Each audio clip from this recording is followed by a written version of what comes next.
નમસ્કાર વિદ્યાર્થી મિત્રો, આજના નવા વિડીયોમાં આપણે ધોરણ 7માં ગણિત વિષયમાં પ્રકરણ 3 માહિતીનું નિયમન એમાં આપણે છેલ્લું સ્વાધ્યાય 3.3નો અભ્યાસ કરીશું, જેમાં આપણે આલેખ ઉપરથી પ્રશ્નના જવાબ અને આલેખ દોરવાના છે। તો સૌથી પહેલો પ્રશ્ન વિદ્યાર્થી મિત્રો, આપણને કીધું છે કે આલેખનો ઉપયોગ કરી નીચેના પ્રશ્નોના ઉત્તર આપો। એમાં પહેલો પ્રશ્ન પૂછ્યો છે, કયું પાલતુ પ્રાણી સૌથી વધુ લોકપ્રિય છે? તો આપણને આ આલેખ આપ્યો છે।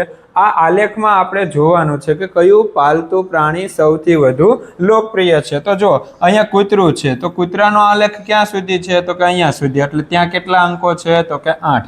બિલાડી છે એ ક્યાં સુધી છે? તો કે અહીંયા, ત્યાં કેટલા અંક દર્શાવે છે? 10। સસલું છે અહીંયા, તો એના અંકો 2। બકરી છે અહીંયા 4 અને 6 ની વચ્ચે, તો કેટલા થશે? 5। અને અન્ય છે એ અહીંયા 2 અને 4 ની વચ્ચે, તો કેટલા થશે? 3। તો જુઓ તો વિદ્યાર્થી મિત્રો, કયું પ્રાણી છે એ લોકપ્રિય છે? તો સૌથી પહેલા આપણો જવાબ આવશે બિલાડી, જે કેટલા 10 વિદ્યાર્થીઓ છે એ પાળેલા પ્રાણીઓ તરીકે એનો ઉપયોગ કરે છે। હવે પ્રશ્ન 2 છે, કેટલા વિદ્યાર્થીઓનું પાલતુ પ્રાણી કૂતરો છે? તો કેટલા વિદ્યાર્થીઓનું? તો કે 8 વિદ્યાર્થીઓનું પાલતુ પ્રાણી કૂતરો છે। હવે વિદ્યાર્થી મિત્રો, આ આલેખમાંથી તમને બીજા પણ પ્રશ્નો પૂછી શકે। દાખલા તરીકે બકરી કેટલા વિદ્યાર્થીઓનું પાલતુ પ્રાણી છે? સસલું છે, અન્ય છે, આવા વગેરે પ્રશ્નો પૂછી શકે।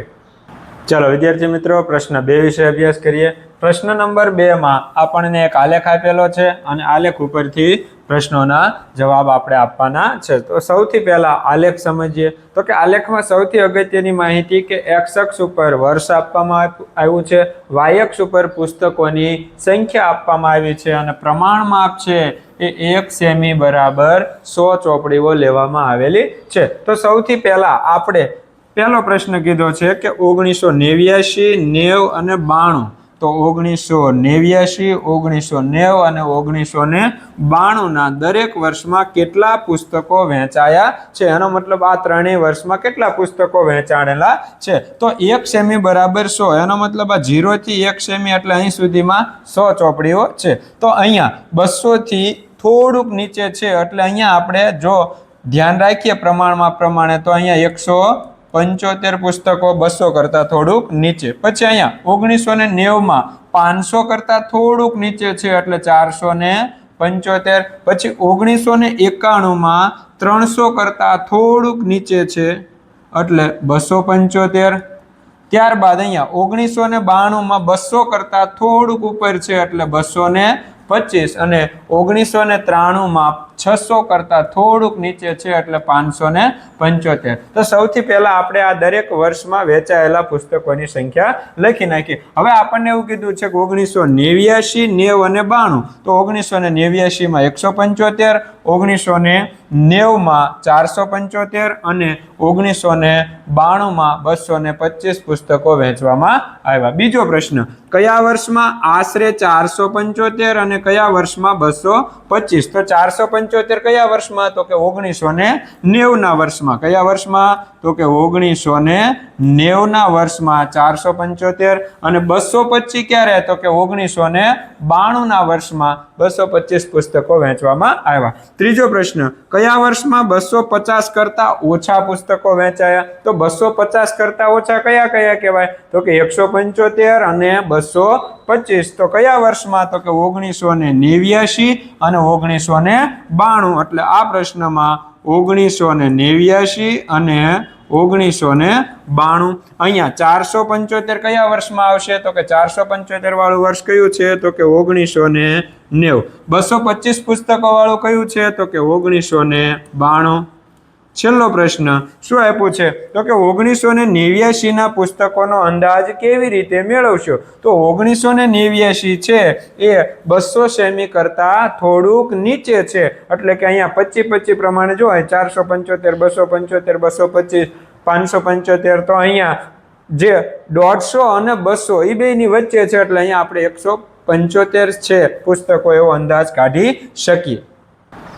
ચાલો વિદ્યાર્થી મિત્રો, પ્રશ્ન નંબર 3 વિશે વાત કરીએ। પ્રશ્ન નંબર 3 માં આપણે આલેખ દોરવાનો છે અને એ માહિતી આપણને રકમમાં આપેલી છે। સૌથી પહેલા આપણને કીધું છે કે 6 જુદા જુદા ધોરણના વિદ્યાર્થીઓની સંખ્યા નીચે પ્રમાણે છે, યોગ્ય પ્રમાણ માપ લઈ લંબ આલેખ દોરો. તો લંબ આલેખ દોરવાનો છે. માહિતી આપણને આપી છે ધોરણ 5, 6, 7, 8, 9 અને 10 અને એ પ્રમાણે સંખ્યા આપણને આપી છે. પ્રમાણ માપ કઈ રીતે નક્કી કરશો? હવે વિદ્યાર્થી મિત્રો સૌથી અગત્યનું પ્રમાણ માપ નક્કી કરવું. તો પ્રમાણ માપ કેવી રીતે નક્કી કરવું? તો કે આપણને આપેલી માહિતીના આધારે પ્રમાણ માપ નક્કી કરવાનું, જેથી કરી અને આપણી માહિતી છે આલેખની બહાર જાય નહીં અને આલેખ સંપૂર્ણ નાનો પણ ન રહે. તો સૌથી પહેલા પ્રમાણ માપ એવી રીતે નક્કી કરવાનું કે આપણી માહિતીને અનુરૂપ છે એ આલેખ દોરાય જાય. પછી આપણે અહીંયા કેવી રીતના પ્રમાણ માપ, કયું પ્રમાણ માપ લઈશું? તો કે અહીંયા જો બધા અંકો છે એ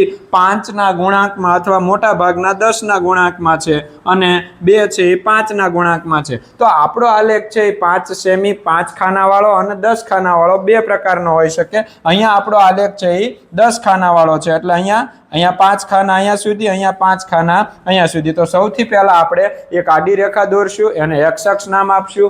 એક ઊભી રેખા દોરશું, એને y અક્ષ નામ આપશું. x અક્ષ ઉપર આપણે ધોરણ લેશું, y અક્ષ ઉપર સંખ્યા લેશું અને પછી ધોરણ પ્રમાણેની સંખ્યા આલેખમાં દર્શાવતા જઈશું. અને સૌથી અગત્યનું પ્રમાણ માપ કેટલું લેશું? તો કે અહીંયા 10 ના ગુણાંકમાં 10 ના 10 ના 10 ના, એટલે આપણે પ્રમાણ માપ 1 સેમી બરાબર 10 વિદ્યાર્થીઓની સંખ્યા લેશું. તો આલેખ દોરવા માટે સૌપ્રથમ વિદ્યાર્થી મિત્રો આપણે બંને અક્ષો દોરીએ.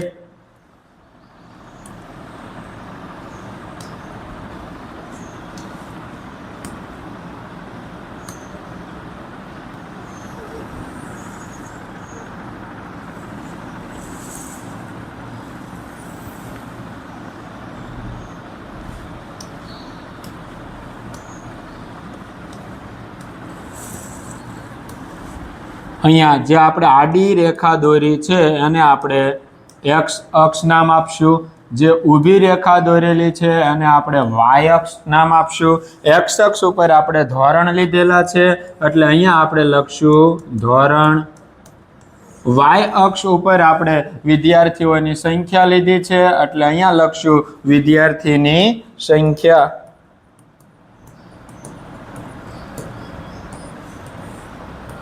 ત્યારબાદ આપણે ધોરણ પ્રથમ જે સ્તંભ છે લંબ આલેખ બનાવવાનો છે એટલે 5મો, એટલે અહીંયા આપણે આ આલેખ છે 5 ધોરણ. પછી ધોરણ 1 આલેખની જગ્યા મૂકી દેવાની. અહીંયા 6મું, 5મું, 6મું, 7મું, 8મું, 9મું અને 10મું.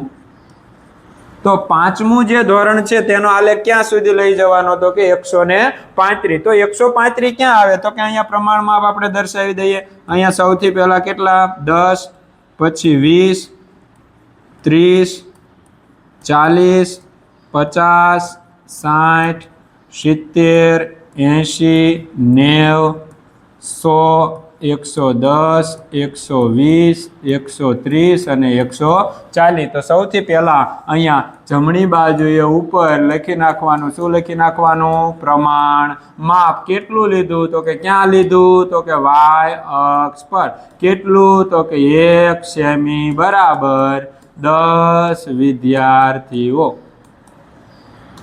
હવે આપણે પ્રથમ જે 5મું ધોરણ છે તેનો સ્તંભ આપણે ક્યાં સુધી લઈ જવાનો છે? તો કે 135. 135 ક્યાં આવે? તો કે 130 અને 40 ની વચ્ચે.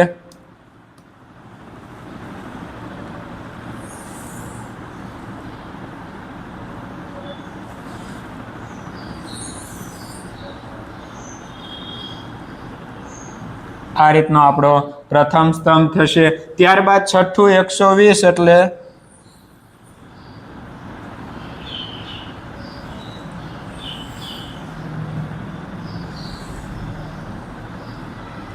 ત્યારબાદ ધોરણ 7મું છે 95. 95 એટલે 90 અને 100 ની વચ્ચે.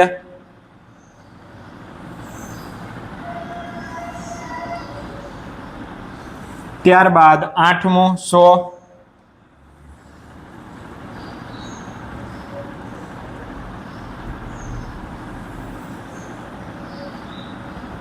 ત્યારબાદ ધોરણ 9મું 90.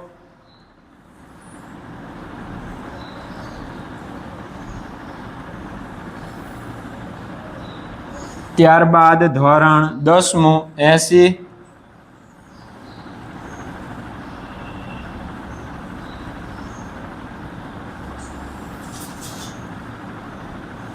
તો આવી રીતે વિદ્યાર્થી મિત્રો આલેખ બનાવી. હવે અહીંયા આપણે જે આલેખ દોરેલા છે તે અહીંયા અંકો દર્શાવી દેવાના.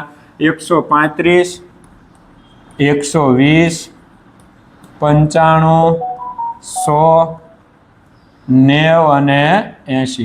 હવે આપણે આ આલેખના આધારે જે પ્રશ્નના જવાબો આપવાના છે તેના વિશે વાત કરીએ. તો સૌથી પહેલા પ્રમાણમાપ કઈ રીતે નક્કી કરશો એ આપણે આલેખ દોરી નાખ્યો એટલે એ સમજાઈ ગયું. સૌથી વધુ અને સૌથી ઓછા વિદ્યાર્થીઓ કયા ધોરણમાં છે? તો કે સૌથી વધુ કયા ધોરણમાં છે? તો કે 5મા ધોરણમાં. કયા ધોરણમાં? 5મા ધોરણમાં. કેટલા વિદ્યાર્થીઓ છે? તો કે 135. ઓછા વિદ્યાર્થીઓ કયા ધોરણમાં છે? તો કે સૌથી ઓછા વિદ્યાર્થીઓ કયા ધોરણમાં? તો કે 10મા ધોરણમાં. અને કેટલા વિદ્યાર્થીઓ છે? તો કે 80 વિદ્યાર્થીઓ છે. હવે વિદ્યાર્થી મિત્રો પ્રશ્ન નંબર 3 જોઈએ. પ્રશ્ન નંબર 3 માં આપણને કીધું છે ધોરણ 6 અને ધોરણ 8 નો ગુણોત્તર શોધો. એનો મતલબ ધોરણ 6 ના વિદ્યાર્થીઓની સંખ્યા અને ધોરણ 8 ના વિદ્યાર્થીઓની સંખ્યાનો ગુણોત્તર. તો ધોરણ 6 ના વિદ્યાર્થીઓની સંખ્યા કેટલી છે? તો કે 6 ના વિદ્યાર્થીઓની સંખ્યા 120 છે. ધોરણ 8 ના વિદ્યાર્થીઓની સંખ્યા કેટલી છે? 100 છે. 0 0 ઉડી ગયા. 12 ના અવયવો પાડીએ 6 દુ 12. 10 ના અવયવો પાડીએ 5 દુ 10. 2 2 ઉડી ગયા. ગુણોત્તર મળશે 6:5. ચાલો વિદ્યાર્થી મિત્રો પ્રશ્ન નંબર 4 વિશે વાત કરીએ. પ્રશ્ન નંબર 4 માં આપણે દ્વિલંબ આલેખ દોરવાનો છે. એનો મતલબ આપણે જ્યારે કોઈ પણ વસ્તુની સરખામણી કરવી હોય, દાખલા તરીકે આપણે કોઈ વિદ્યાર્થીએ પ્રથમ સત્રમાં અને દ્વિતીય સત્રમાં મેળવેલા ગુણની સરખામણી કરવી હોય તો આ દ્વિલંબ આલેખ ઉપયોગી થઈ શકે. તો સૌથી પહેલા આપણને 5 જુદા જુદા વિષયમાં પ્રથમ સત્રમાં અને દ્વિતીય સત્રમાં મેળવેલા ગુણ આપેલા છે. તો પહેલા વિદ્યાર્થી મિત્રો x અક્ષ અને y અક્ષ દોરીએ.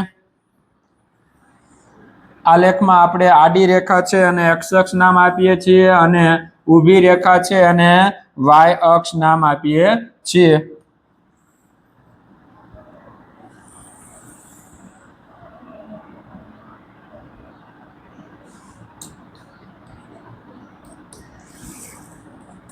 આડી રેખા છે ત્યાં આપણે લખી નાખીએ x અક્ષ અને ઊભી રેખા છે ત્યાં લખી નાખીએ y અક્ષ. x અક્ષ ઉપર આપણે કઈ માહિતી લેશું? તો કે આપણે વિષય લેવાના છે અને y અક્ષ ઉપર વિદ્યાર્થીએ મેળવેલા ગુણ. તો કે પ્રથમ સત્ર અને દ્વિતીય સત્રમાં મેળવેલા ગુણ. તો y અક્ષ ઉપર લખીએ વિદ્યાર્થીએ મેળવેલ ગુણ પ્રથમ સત્ર અને દ્વિતીય સત્ર. જમણી બાજુમાં ઉપર લખવાનું પ્રમાણ માપ કયા અક્ષ ઉપર લેવાનું છે? તો કે y અક્ષ ઉપર કેટલું લેવાનું છે? તો કે 1 સેમી બરાબર 10 ગુણ. હવે સૌથી પહેલા અહીંયા 1 સેમી આપણે 10, 20, 30, 40, 50, 60, 70, 80, 90 અને 100. હવે આપણે પ્રથમ વિષય છે અંગ્રેજી, એના આપણે 2 સ્તંભ દોરવાના છે. વિદ્યાર્થી મિત્રો અંગ્રેજીમાં પ્રથમ સત્રમાં 67 ગુણ મેળવેલા છે. તો 67 ગુણ માટે આપણે સ્તંભ દોરીએ. તો 67 એટલે 65 અને 70 છે એની વચ્ચે પહેલી લીટી 66 અને બીજી લીટી 67.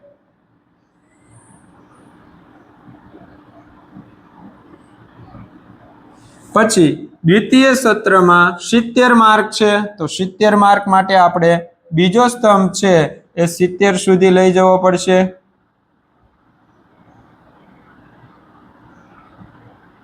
તો આ આપણે અંગ્રેજી વિષયમાં મેળવેલા ગુણના બંને સ્તંભો દોર્યા. હવે આપણે હિન્દીમાં 72 એટલે બીજું જે છે એ આપણે હિન્દી વિષય દોરીએ. હિન્દી વિષયના સ્તંભો દોરીએ.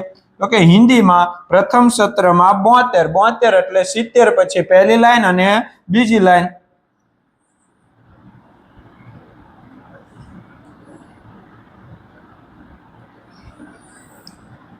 ત્યારબાદ બીજા સત્રમાં 65 ગુણ છે, 65 એટલે 60 અને 70 ની વચ્ચે.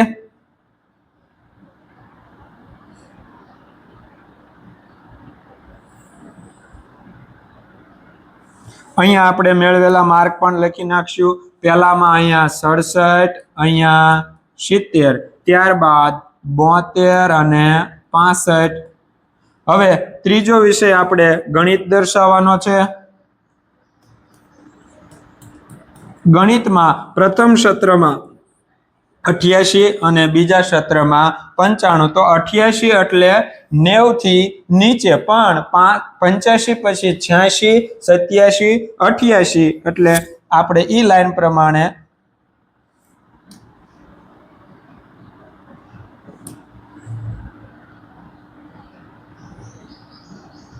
અહીંયા 85 પછી 86, 87 અને 88. ત્યારબાદ બીજા સત્રમાં 95 એટલે 90 અને 100 ની વચ્ચે.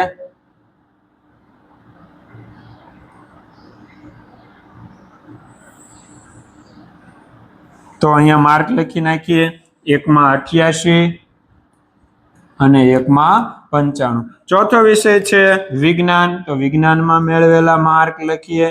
તો કે વિજ્ઞાનમાં કેટલા માર્ક મેળવેલા છે? તો કે પ્રથમ સત્રમાં 81 અને પછી 85. તો 81 એટલે 80 પછીની પહેલી લાઈન.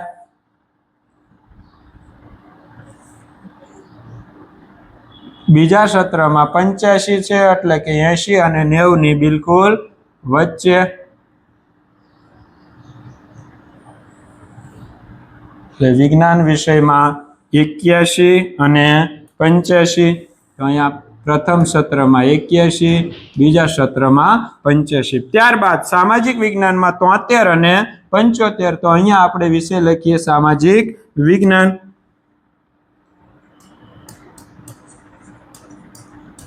સામાજિક વિજ્ઞાનમાં પ્રથમ સત્રમાં 73 એટલે 70 પછી ત્રીજી લાઈન. આ 70, 71, 72 અને 73. અને બીજા સત્રમાં 75 એટલે 70 અને 80 ની વચ્ચે.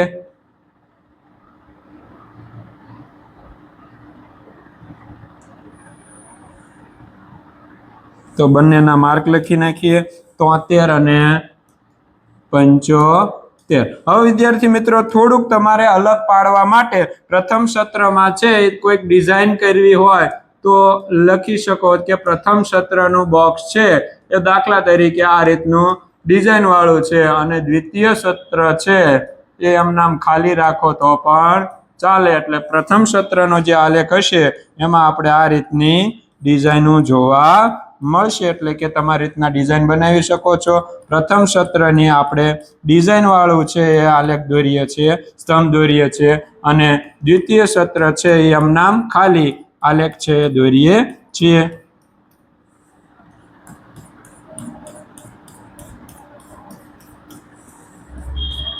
હવે વિદ્યાર્થી મિત્રો આપણે આ આલેખના આધારે થોડાક પ્રશ્નો આપ્યા છે, પ્રશ્નોના જવાબ પણ મેળવીએ. પણ પહેલા આલેખ સમજી લો. x અક્ષ લખવાનું, y અક્ષ લખવાનું, x અક્ષ ઉપર લીધેલી માહિતી, y અક્ષ ઉપર લીધેલી માહિતી, પ્રમાણમાં કઈ અક્ષ ઉપર લીધું છે, અને પ્રથમ અને દ્વિતીય સત્ર જો બે આલેખ છે એ લંબ આલેખ હોય અને સરખામણી કરવાની હોય, દ્વિલંબ આલેખ હોય, તો આ રીતનો તમારે સંપૂર્ણ આલેખ દોરવો પડે. હવે પ્રશ્ન જોઈએ, કયા વિષયમાં સૌથી વધારે સુધારો થયો? એનો મતલબ પ્રથમ સત્રમાં અને બીજા સત્રમાં મેળવેલ ગુણમાં સુધારો કયો થયો? તો કે અહીંયા જો અંગ્રેજીમાં 67 હતા અને 70 થયા, એટલે કે 3 નો સુધારો થયો. બીજામાં હિન્દીમાં 72 હતા 65 થયા, તો ત્યાં તો ઘટાડો થયો છે. 88 હતા 95 થયા, એટલે કેટલાનો વધારો થયો? તો કે 88 અને 7 95, 81 હતા, 85 થયા, 4 નો વધારો 73 હતા, 2 નો વધારો. તો કયા વિષયમાં? ગણિત વિષયમાં સૌથી વધુ સુધારો થયો. એટલે અહીંયા આપણો જવાબ શું આવશે? ગણિત. બીજો પ્રશ્ન આપણને આપ્યો છે, કયા વિષયમાં સુધારો સૌથી ઓછો છે? સુધારો તો છે પણ કેવો છે? સૌથી ઓછો. તો કે સામાજિક વિજ્ઞાનમાં માત્ર કેટલા ગુણનો સુધારો છે? 2 ગુણનો. એટલે અહીંયા આપણો જવાબ આવશે સામાજિક વિજ્ઞાન, માત્ર 2 ગુણનો સુધારો છે. શું કોઈ વિષયમાં દેખાવ નીચો ગયો છે? એનો મતલબ સુધારો નથી થયો પણ માર્કમાં ઘટાડો થયો છે. તો કે હા. કયા વિષયમાં? હિન્દી વિષયમાં પ્રથમ સત્રમાં 72 હતા, દ્વિતીય સત્રમાં માત્ર 65 માર્ક આવ્યા. એટલે કયા વિષયમાં? તો કે હા. શું કોઈ વિષયમાં દેખાવ નીચે ગયો છે? તો કે હા. કયા વિષયમાં? તો કે હિન્દી વિષયમાં. કયા વિષયમાં? હિન્દી વિષયમાં. તો આવી રીતે વિદ્યાર્થી મિત્રો આલેખ સંપૂર્ણ રીતે દોરી અને પ્રશ્નોના જવાબ સરળ રીતે આપી શકો. ચાલો વિદ્યાર્થી મિત્રો પ્રશ્ન નંબર 5 વિશે વાત કરીએ. પ્રશ્ન નંબર 5 માં પણ દ્વિલંબ આલેખ દોરવાનો છે. આમાં આપણને જુદી જુદી રમતમાં ભાગ લેનારા અને જોનારા જે છે એની માહિતી આપેલી છે અને આનો આપણે દ્વિલંબ આલેખ દોરવાનો છે. તો સૌથી પહેલા x અક્ષ y અક્ષ દોરીએ. આડી રેખા છે સમતલમાં, એને આપણે x અક્ષ કહીએ છીએ. સમતલમાં જે ઊભી રેખા છે એને આપણે y અક્ષ કહીએ છીએ. x અક્ષ ઉપર લીધેલી માહિતી અને y અક્ષ ઉપર લીધેલી માહિતી લખીએ. તો કે જે ગુણાત્મક માહિતી હોય જેને આપણે x અક્ષ ઉપર લેશું અને જે સંખ્યાત્મક માહિતી હોય એને આપણે y અક્ષ ઉપર લેશું. x અક્ષ ઉપર આપણે જુદી જુદી રમતો લઈશું. તો અહીંયા આપણે લખશું રમત. y અક્ષ ઉપર એ રમતમાં જે છે એ જોનારા અને ભાગ લેનારાઓની સંખ્યા. તો અહીંયા આપણે લખશું કે જોનાર અને ભાગ લેનારની સંખ્યા. જોનાર અને ભાગ લેનારની સંખ્યા જેને આપણે કઈ અક્ષ ઉપર લેશું? y અક્ષ ઉપર. હવે સૌથી અગત્યનું પ્રમાણ માપ. તો પ્રમાણ માપ કેવી રીતે લેવાનું? તો કે આપણને આપેલી માહિતીને આધારે આપણે y અક્ષ ઉપર પ્રમાણ માપ લેશું અને કેટલું લેશું? તો કે 1 સેમી બરાબર 100. 1 સેમી બરાબર 100 લોકો અથવા 100 વિદ્યાર્થીઓ આપણે 1 સેમીએ 100 લેશું. તો સૌથી પહેલી રમત ક્રિકેટ છે. તો સૌથી પહેલા અહીંયા આપણે ક્રિકેટ માટેના સ્તંભ દોરશું. ત્યારબાદ બાસ્કેટબોલ,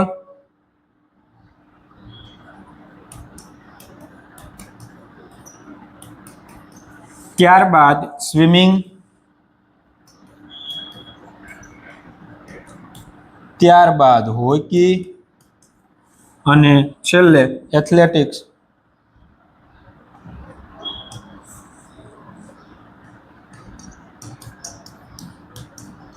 તો સૌથી પહેલા આપણે ક્રિકેટમાં જોનારા કેટલા છે? તો કે 1240. તો 1200 એટલે પ્રમાણ માપ આપણે 100 લીધું છે. તો અહીંયા લખવાનું 100, 200, 300, 400, 500, 600, 700, 800, 900, 1000, 1100, 1200, 1300, 1400 અને 1500. તો સૌથી પહેલા આપણને આપ્યા છે 1240. તો 1240 એટલે તો કે સૌથી પહેલા અહીંયા 1200 આવે પછી 1 સેમી બરાબર આપણે 100 લીધા છે એટલે 10 ભાગ છે એટલે ભાગ્યા 10 કરશું એટલે એક લાઈન 10 દર્શાવે. તો 1240 એટલે 1200 પછી પહેલી લીટીએ 1210, બીજી એ 1220, ત્રીજી એ 30 અને ચોથી એ 1240. એટલે કે જે આ મધ્યમાં રેખા છે એનાથી એક લાઈન નીચે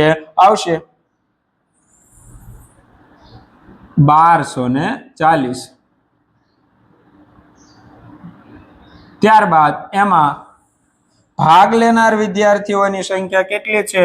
તો કે 620. તો 600 પછી પહેલી લાઈન 610 અને બીજી લાઈન 620.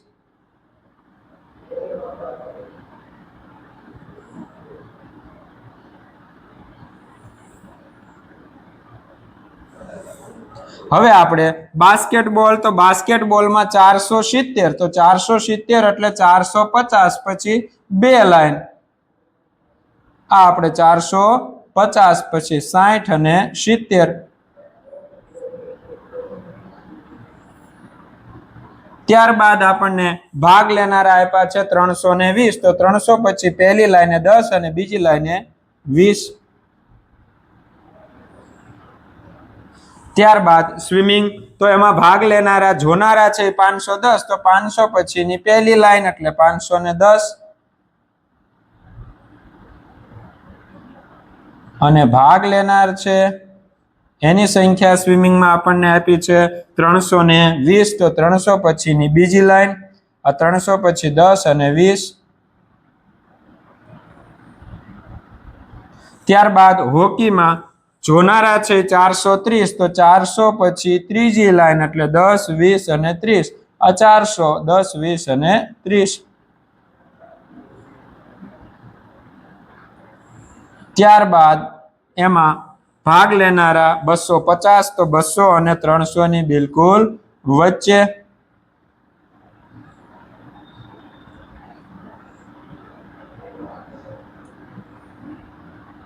ત્યારબાદ એથ્લેટિક્સમાં 250, 200 અને 300 ની વચ્ચે.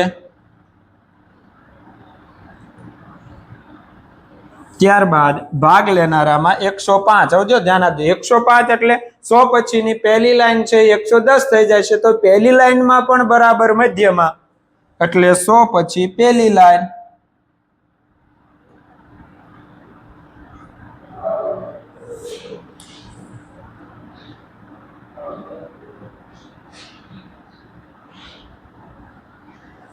સૌથી પહેલા બધા અંકો છે એ લખી નાખીએ. અહીંયા આપણને છે 1240, ત્યારબાદ 620, ત્યારબાદ 470 અને 320, ત્યારબાદ 510, 320,